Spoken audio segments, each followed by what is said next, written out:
പിതാവിൻ്റെയും പുത്രൻ്റെയും പരിശുദ്ധാത്മാവിൻ്റെ നാമത്തിൽ. എൻ്റെ പ്രിയപ്പെട്ടവരെ, ഇന്ന് മെയ് മാസം 21 തീയതി വെള്ളിയാഴ്ച. അമ്മേ പരിശുദ്ധമ്മേ, അമ്മേ പരിശുദ്ധമ്മേ, ദൈവമാതാവേ, കൃപാസനത്തിലൂടെ ഞങ്ങൾക്കും ഞങ്ങളുടെ ദേശത്തിനും അമ്മ മധ്യസ്ഥം തേടി തന്ന എല്ലാ അനുഗ്രഹങ്ങൾക്കും കൃപകൾക്കും ഞങ്ങളിപ്പോൾ ഹൃദയം നിറഞ്ഞ നന്ദി പറയുന്നു. അമ്മേ പരിശുദ്ധമ്മേ, ദൈവമാതാവേ, 2004 ഡിസംബർ 7 തീയതി ഉച്ചകഴിഞ്ഞ് 2:30 കൃപാസനത്തിൽ സംഭവിച്ച അമ്മയുടെ പ്രത്യക്ഷപ്പെടലിനെ കുറിച്ച് തിരുസഭയ്ക്ക് സമർപ്പിച്ചിരിക്കുന്ന പഠനരേഖകളുടെ മേൽ സഭാത്മകമായ പഠനം ആരംഭിക്കുവാൻ ഞങ്ങൾ പ്രാർത്ഥിക്കുന്നു. അമ്മേ പരിശുദ്ധമ്മേ, ഭൂസ്വർലോകങ്ങളുടെ രാജ്ഞിയായ അങ്ങേയ്ക്ക് ഭൗമ സംരക്ഷണത്തിനായി പ്രപഞ്ചപ്രകൃതിയെ തന്നെ തിരുസഭ പ്രതിഷ്ഠിക്കുവാൻ ഈ പ്രത്യക്ഷീകരണ വഴി ഇടയാക്കണമേ. പരിശുദ്ധമ്മേ, ജപമാല മാതാവേ, സകല കൃപാസനം പ്രാർത്ഥനകളോടും ചേർത്ത് ഞങ്ങളിപ്പോൾ പ്രാർത്ഥിക്കുന്ന ഈ കുടുംബത്തിന്റെ പ്രത്യേക നിയോഗം.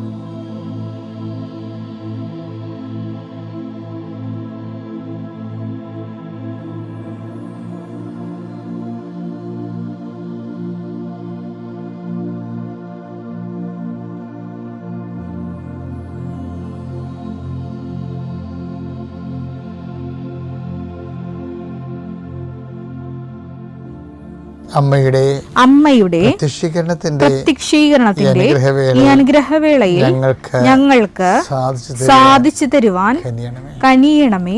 വിശ്വാസ പ്രമാണം. സർവശക്തനായ പിതാവും ആകാശത്തിന്റെയും ഭൂമിയുടെയും സൃഷ്ടാവുമായ ദൈവത്തിൽ ഞാൻ വിശ്വസിക്കുന്നു. അവിടുത്തെ ഏകപുത്രനും ഞങ്ങളുടെ കർത്താവുമായ ഈശോ മിശിഹായിലും ഞാൻ വിശ്വസിക്കുന്നു.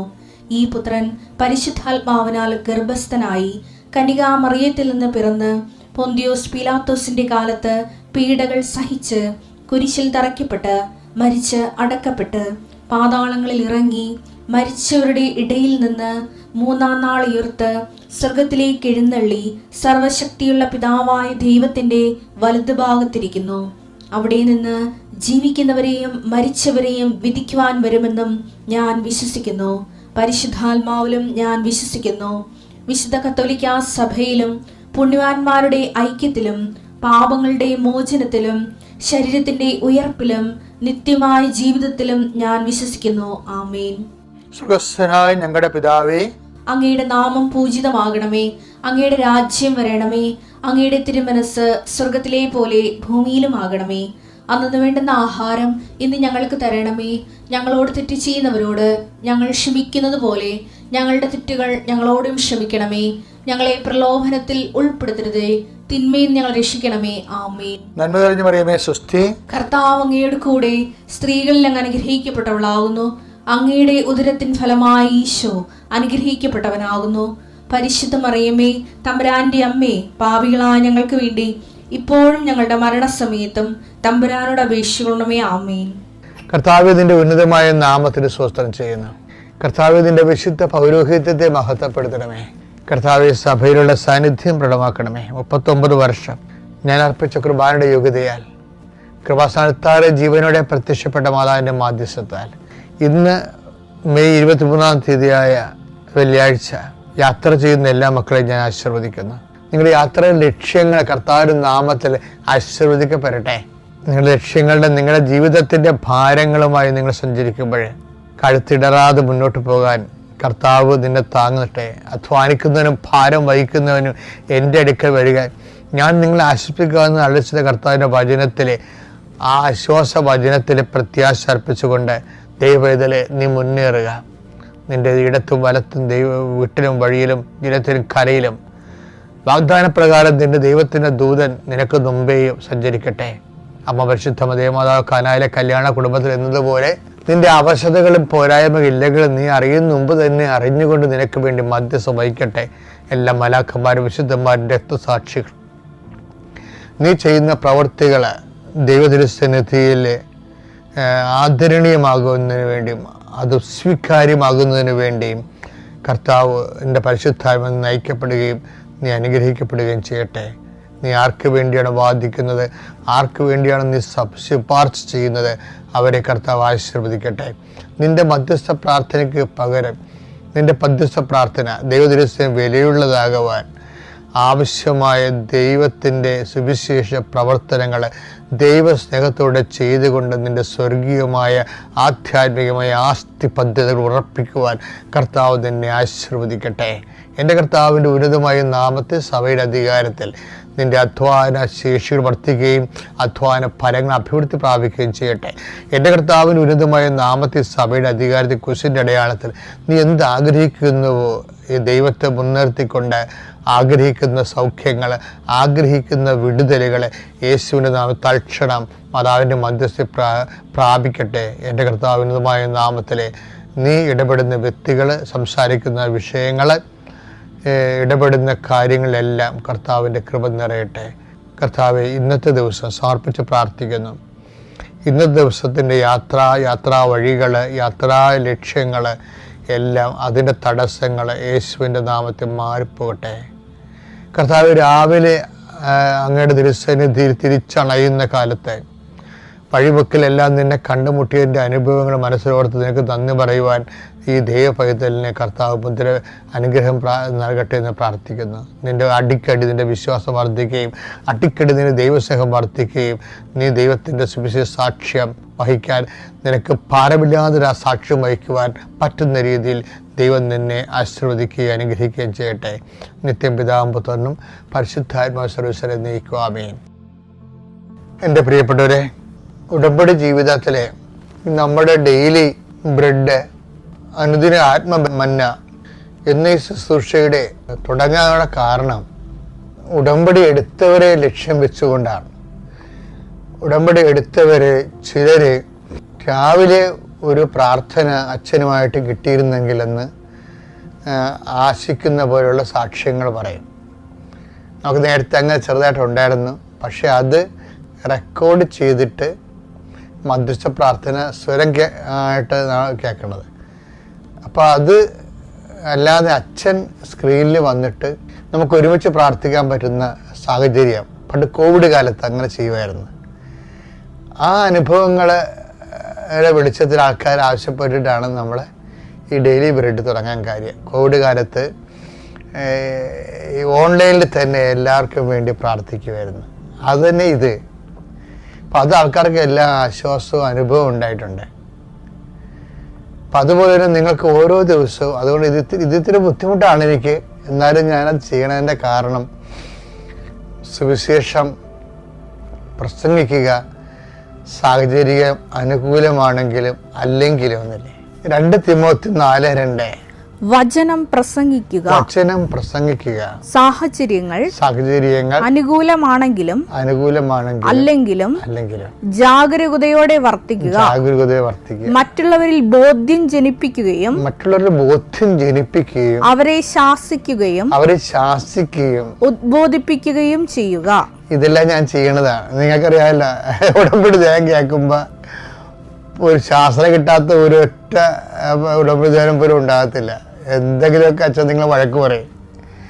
അത് കാര്യം ഇത് അത് സുവിശേഷത്തിൽ അങ്ങനെ ശാസിക്കേണ്ടതാണ്.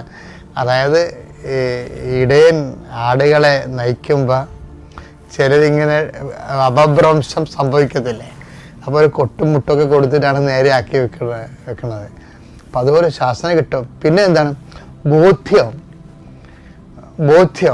അപ്പോൾ ഞാൻ എപ്പോഴും കർത്താവിനോട് പറയുകയാണ്, കർത്താവേ, ജനങ്ങൾക്ക് ഞാൻ സംസാരിക്കുമ്പോൾ ബോധ്യം കിട്ടണമെന്ന്. പണ്ടേ ഞാൻ സംസാരിച്ച ആൾക്കാർക്ക് മനസ്സിലാകത്തില്ലായിരുന്നു. ഞാൻ സെമിനാരിൽ നിന്ന് ഫ്രഷ് ഹാൻഡായിട്ട് ഇറങ്ങിയിട്ട് ആദ്യത്തെ 3 കൊല്ലമൊക്കെ സംസാരിക്കുമ്പോൾ അച്ഛൻ പറഞ്ഞൊന്നും മനസ്സിലാടെന്ന് പറയും. അപ്പോൾ എനിക്ക് തന്നെ അറിയാം ഞാൻ ഓവർ തിയോളജിക്കലും ഓവർ ഫിലോസഫിക്കലുമാണ്.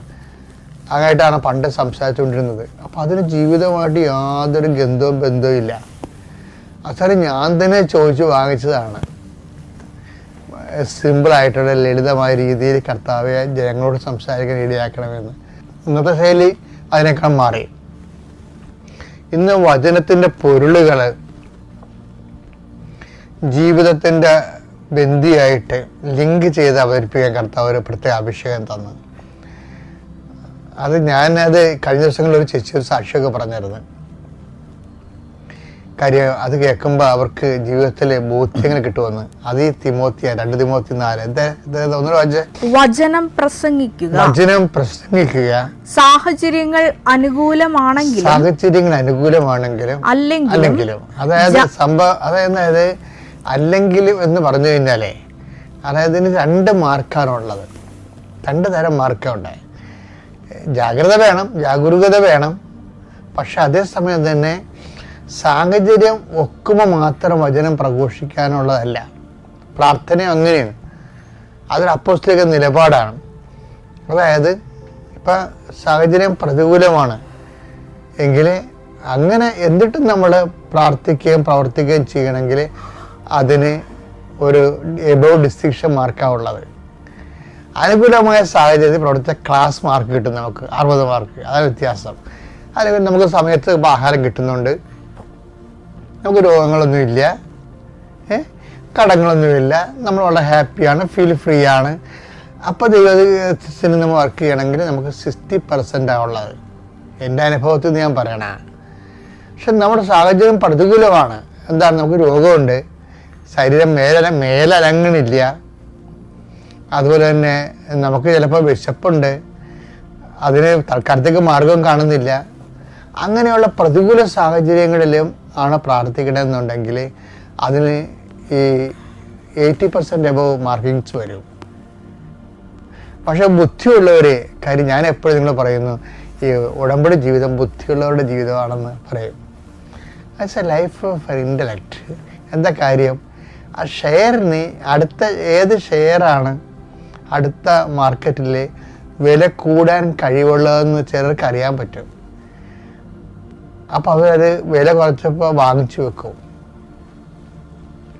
ഇപ്പം നമുക്ക് പ്രയാസങ്ങളൊക്കെ ഉള്ള സമയമാണെങ്കിൽ, വേദന, രോഗം, മറ്റുള്ളവരുടെ വഴക്ക്, അതുപോലെ തന്നെ വീട്ടിലെ ഭിന്നതകളൊക്കെ ഉള്ള സമയത്ത് അത് നമ്മളിതിനെ ബാധിക്കാതെ നമ്മൾ നമ്മുടെ ജോലി ശുശ്രൂഷയോടെ മുന്നോട്ട് പോകുകയാണെങ്കിൽ അതിന് മാർക്ക് കൂടും.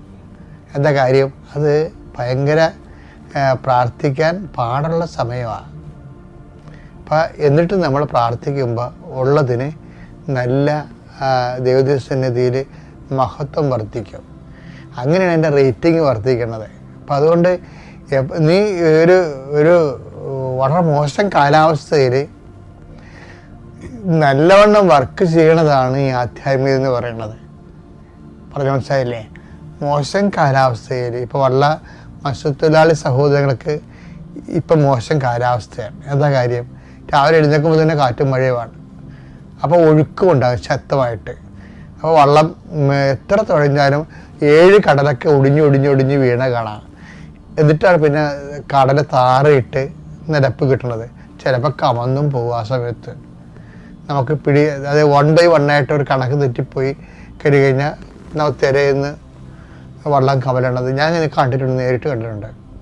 അപ്പോൾ എന്ത് സംഭവം എന്ന് വെച്ച് കഴിഞ്ഞാൽ ആ സമയത്ത് ഈ നമ്മുടെ ആധ്യാത്മിക ജീവിതത്തിലും ഇതുപോലുള്ള ഒരു സമയമാണ് നിനക്കെന്ന് വിചാരിച്ചോ. വഴക്കുണ്ട്, കേസുണ്ട്, പോലീസ് സ്റ്റേഷനിൽ ചെല്ലാൻ പറഞ്ഞിരിക്കുന്നു, കുടുംബത്തിൽ വീട്ടിൽ സാമ്പത്തിക ബാധ്യത കാര്യങ്ങളുണ്ട്, കുഞ്ഞുങ്ങളുടെ പഠനമുണ്ട്, അവരുടെ പരീക്ഷ, അവരുടെ ഉപരി വിദ്യാഭ്യാസത്തിന് വേണ്ടിയുള്ള ചിലവുണ്ട്. അപ്പം നീ ഇങ്ങനെ എവിടെ പായുമെന്നറിയാൻ പറ്റാൻ നിൽക്കുന്ന സമയമാണെങ്കിലും ഈ സമയത്ത് നിനക്ക് നല്ല നമ്മൾ ഒരു സ്വർഗസ്ഥനായ പിതാവിന് 1 കോടി രൂപയുടെ അത്രയും വിലയുള്ള സമയമാണിത്. മനസ്സിലായില്ലേ? അപ്പം അതുകൊണ്ട് അയ്യോ എന്നിട്ട് ഞാൻ ഇത്രയും കഷ്ടപ്പെടല്ലോ, എന്നിട്ട് ഇത്രയും ഞാൻ ഇങ്ങനെ ദൈവത്തെ ഒപ്പ് ജീവിച്ചിട്ടും എനിക്ക് കഷ്ടപ്പാടാണല്ലോ, എനിക്ക് പ്രാർത്ഥിച്ചിട്ട് എന്ത് കാര്യം എന്നൊക്കെ പറഞ്ഞുകൊണ്ട് ചില ഇൻഡയറക്റ്റ് അല്ല ഇഡിയറ്റ്സ് അല്ലേ അവർ പ്രെയർ ചെയ്യാതിരിക്കും. അപ്പോൾ ഈ സമയത്താണ് നമുക്ക് പ്രെയർ. അപ്പോൾ എല്ലായ്പ്പോഴും ഓർക്കണം, ജീവിതം പ്രശ്നത്തിലിരിക്കുമ്പോൾ നമുക്ക് നല്ല റേറ്റിംഗ് ഉണ്ടാകും നമ്മുടെ തന്നെ. അപ്പോൾ നിങ്ങൾ എന്ത് ചെയ്യണമെന്നറിയാമോ? നിങ്ങൾ അതൊന്നും നോക്കാതെ കണ്ണുടച്ച് പ്രാർത്ഥനാ ജീവിതത്തിലെ സുവിശേഷ സാക്ഷ്യ ജീവിതത്തിലെ വെള്ളം ചേർക്കാതെ മുന്നോട്ട് പോകണം. എന്നിട്ട് എന്ത് ചെയ്താൽ ഈശോ ഇത് സമയത്താൽ ഒരു സമയമാകുമ്പോൾ ഈശോ ഇതെല്ലാം കറക്റ്റ് ആൻസർ ചെയ്യുന്ന സമയമുണ്ട്. അത് ഭയങ്കര രസമാണ്. നിലച്ചറിയ സമയത്ത് നമുക്ക് കാര്യങ്ങൾ സെറ്റാകണ കാണാം. അപ്പം അതുകൊണ്ട് സന്തോഷമായിരിക്കുക. സാഹചര്യം പ്രതികൂലമാണെങ്കിൽ തന്നെ നിൻ്റെ ആധ്യാത്മിക ജീവിതം ഒരു അല്പം പോലും തടസ്സമില്ല മുന്നോട്ട് കൊണ്ടുപോവുക. കർത്താവ് നിന്നെ അനുഗ്രഹിക്കട്ടെ.